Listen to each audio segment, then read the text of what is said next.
Welcome back. We are back live with the 2015 Candidate Forum and now have the candidates for City Council District 2, Democrat Dave Dever and Republican Chad Frank. Mr. Dever, we would like to give you this time for an opening statement. Good evening. I'm David Dever. I've lived in Connersville since 1936. I think that tops everybody else that has been here so far. I've come from a family that had 10 children.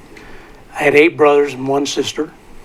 As of today, I'm the only one left out of that group.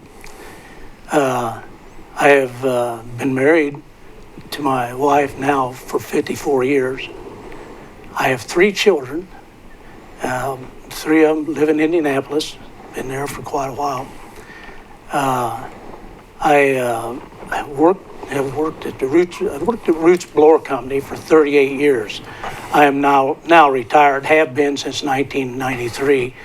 I work as a independent contractor, so to speak, and doing home repairs, so forth and so on. In the other portions of my life, I haven't been involved in government. I've been a county council 2 terms, excuse me. I've been city council 3 terms, and was way back on the city council. I also was county commissioner. I've served on the utility service board for quite a few years. In fact, I think it was 21 years. At the present time, I'm retired, semi-retired, and living in Connersville. Intend to stay here until probably my last breath. Thank you. Thank you very much, Mr. Frank. My name is Chad Frank. I live out on West 3rd Street, and I was born and raised here in Connersville, married to my wife Amy for 17 years. I have 4 children. Naya is my oldest, Cambria, Gavin, and Kendall. I have an associate's degree in business administration and a bachelor's degree in business management, which I just graduated last year. Proud of that. It was hard to do, working full time and going back to school to finish my degree. I encourage anyone to do that, by the way. And I'm excited to run for city council. This is my first time ever being involved in a political scene of any form, and I'm excited to serve. All right, thank you very much. For our first question, we're going to start with Mr. Dever. Indiana state law permits a city to impose a public safety income tax of 1.5%. The law also requires the Loit and Coit tax, which is already in place locally.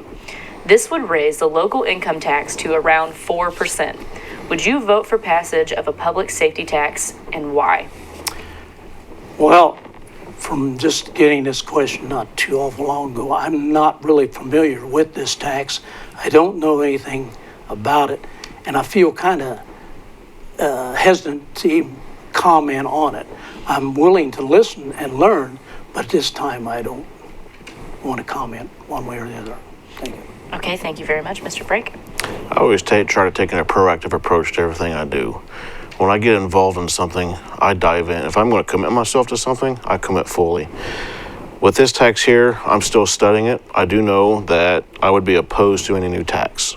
We cannot handle any new taxes. Now, if we could change one of the Loits and Cloits so that the percentage doesn't change, but the amount of revenue increases, I'm fully in favor of that. But that's going to be something we have to work with more people than just on a local level. That's a state level. That's studying the taxes, learning to know which one is going to be most beneficial for us. That I don't have an answer yet to, but we're still working on that. All right, thank you very much. We're also going to start with you on the second question. Recently, the city approved the purchase of property off Veterans Memorial Drive to move the Babe Ruth complex. Do you support this plan? Why or why not? Yes, I support this plan 100%. At first, I was against it. I thought, man, we cannot be spending any more money. Our budget's already hindered. We got to be careful with every dollar. And then when I started looking at the numbers, it made sense. We had that money sitting in a fund. Really couldn't use it anywhere else. If we weren't going to use it, it was going to be taken. Everyone admitted to that. Gaining 0.75% of an interest was $4,700 a year. Half of that money, if you buy that land and you cash rent it out between $150 to $200 an acre, you're going to gain $8,000 a year, between $7,000 to $8,000 a year. To me, that's a no-brainer swing. And it wasn't going to cost the city anything because money we already had, couldn't use anywhere else. To me, it was a no-brainer. If we never build the first baseball diamond, which I don't want to see happen, we're cash flow positive right from the beginning. To me, it was a no-brainer. The soccer complex and the baseball complex will only enhance our city, and it's a great thing. I played baseball down there in the old bottomless pit, whatever you want to call it. But when I drive around and see other cities and their soccer complexes and their baseball complexes, and we are right in the middle of Indianapolis, Cincinnati, and Dayton, this is a perfect place to hold tournaments for people to come. They say we don't have the cities or the eating facility or the hotels or the eating facilities. Those people won't stay here. It's only an hour drive. They will eat here, but that will change with time. Okay, thank you very much, Mr. Dever. Well, I'm very short on answers. Good, let's get started. I'm all for it. Thank you. Okay, thank you very much. We're going to start with you on this third question, okay? As a member of the City Council, how would you improve the quality of life in Connersville? Well, there's another hard question to answer because the quality of life in Connersville, with some people, is very, very good. Other people, it's not. And one of the reasons behind that has got to do with jobs. If we could get jobs in there, the quality of life would be a lot better. I remember back in the 70s when you could walk out of one shop one day and into another one the next day. We didn't have the problems that we're having today. One of the things is that people go to the big cities now. Connersville, I remember years ago, we asked our state representatives to try to work on a connector highway going through here or an interstate that would run through here. Nothing ever happened. It seemed like they all got up there, and after we voted them in, that was it. They got in, they forgot us. I think that the only way we're going to improve the quality of life is to get industry, businesses in this town. That's it. All right, thank you very much, Mr. Frank. The quality of life is in your own eyes. And I say that from an entrepreneurial standpoint because your life is how you view it. And I think people have a poor view of their life. I graduated a fairly large class. A lot of those people are no longer here. They see Connersville as a place that's dying. I, on the other hand, see it as a great opportunity. I think the best place to be for me right now is in Connersville. I had plenty of opportunity to move. My former business partner was trying to get us to move to Greenwood and some different locations, and I flat out refused because my heart is in Connersville, and I believe strongly that Connersville can change and can grow. It's got to begin with the youth. It's got to begin with our parenting. It's got to begin with people seeing hope. When I talk to people that I graduated with, said, "What's going on?" I said, "Well, we can't find a job. We can't do anything." There's all kinds of stuff to do. We just haven't been able to teach our kids to see the hope and to have the entrepreneurial spirit to look outside the box, be creative, think of something different, and then try. It seems like every time someone tries and they don't succeed, they get hammered on and stepped on and they never want to try again. Just because someone doesn't succeed doesn't mean they fail. It means they've learned and it's time to grow and try again. And that's how I would improve the life of Connersville. I'm an ideas guy. I drive my wife absolutely crazy because I will wake up in the middle of the night with an idea and it just drives her crazy. And that's what I'm going to bring to the table running for city council is I'm an ideas guy and I'm going to bring a lot of ideas to the table. All right, thank you very much. We're going to move on to the next question and you will be starting. What can be done to make Connersville more attractive to potential employers? We got to improve, and everyone said it tonight. Your visual aspect is your most important. My former business, I met with several high-level executives of multi-million and billion-dollar companies, and I was sitting across the table from them, and what they are looking at is the first impression when they come through a town. Number one, would my wife live here? That's a pretty tough one to answer, because when you first drive through town, properties are not kept up, and it does look a mess. You know, I see the same businesses here in town with lawns and landscaping that look horrendous. They don't control the weeds. They just let whatever grows grow, whatever landscaping is there. You go to another town, nice manicured lawn, nice manicured shrubs and bushes. Why don't they have the same pride here? That's because we don't have the pride in ourselves to do that, and we don't have the enforcement or the codes to enforce that as well. So we got to take pride in ourselves, and potential employers see that.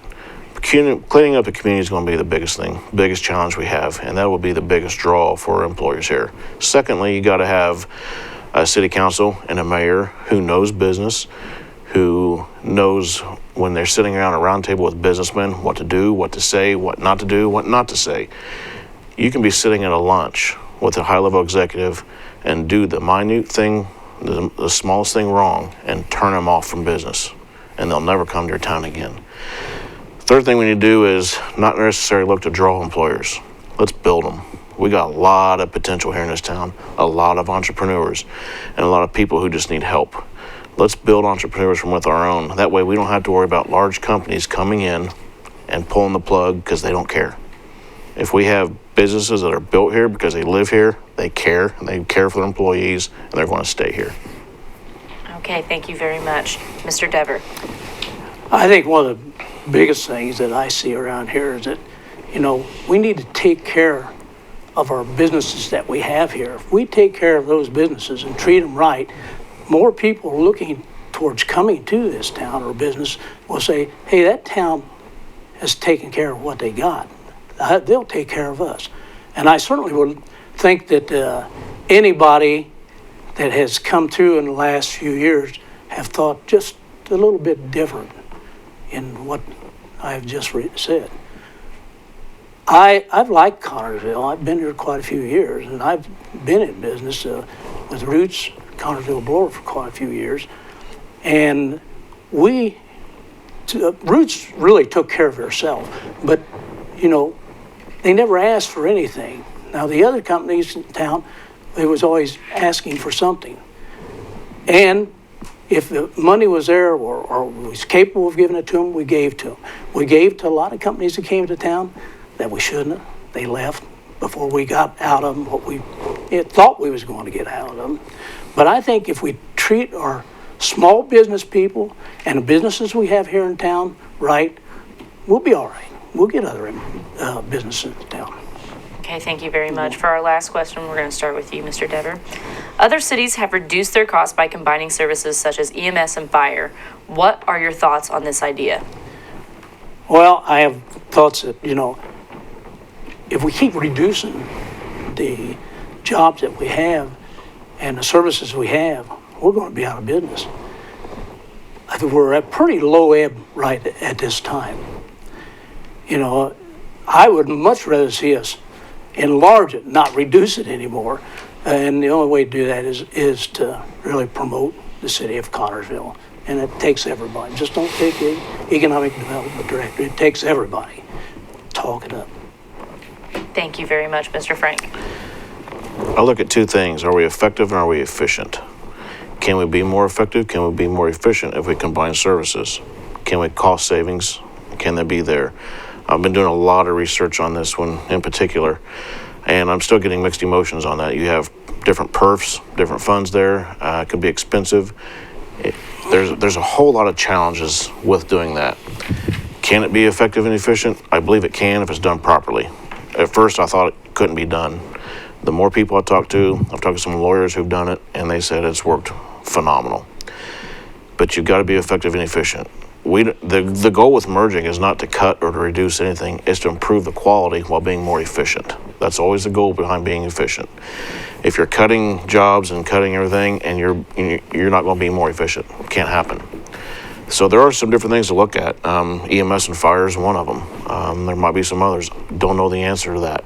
Like I said, I'm an ideas guy. I'll look at anything, but I don't own my ideas. So if it's a bad idea, I chuck it out the door. I don't let it bother me. So I think that's something worth looking at. There's a lot. It's going to take a lot of work though, and there's a lot of minute details that have to be looked at. Okay, thank you very much. We're now going to open the floor to closing comments. Mr. Frank, we'll start with you. Okay, well, I appreciate the opportunity to be here. First time in the political arena, first time on TV, so if I'm doing something weird or quirky, my wife will tell me about it when I get home. I do appreciate your vote. I'm looking forward to serving the community of Connersville. I love Connersville. My family loves Connersville. We're invested here. We're not going anywhere. In fact, we want to build more here, so I appreciate your vote. Thank you very much. Mr. Dever. Okay, well, with the time I have left on this earth in Connersville, I would like to see Connersville prosper as well and do well.